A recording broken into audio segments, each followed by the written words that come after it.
Siapa nak bagi you tiap-tiap bulan 8,000? Kerja apa yang boleh dapat? Ada satu student KLS ni, dia tak percaya dia boleh buat room rental.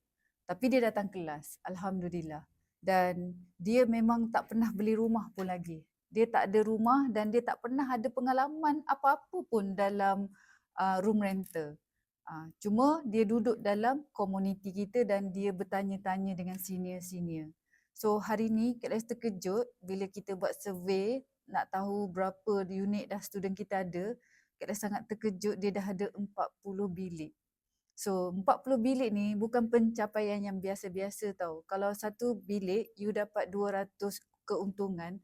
Kalau 40 bilik dah berapa kan? Dah lebih kurang berapa? 8,000 kan? Siapa nak bagi you tiap-tiap bulan 8,000? Kerja apa yang boleh dapat gaji 8,000? So dia pernah cakap dengan KLS yang dia belajar banyak dalam komuniti dan senior-senior kita ni sangat baik hati dan sentiasa sharing benda-benda yang dia tanya apa semua. So kita punya komuniti ni lain tau, tak sama dengan komuniti di luar sana. Komuniti kita ni sangat-sangat ikhlas dan nak tengok semua orang berjaya. So kalau you all memerlukan komuniti macam ni, why not you all join Financial Freedom with Room Rental?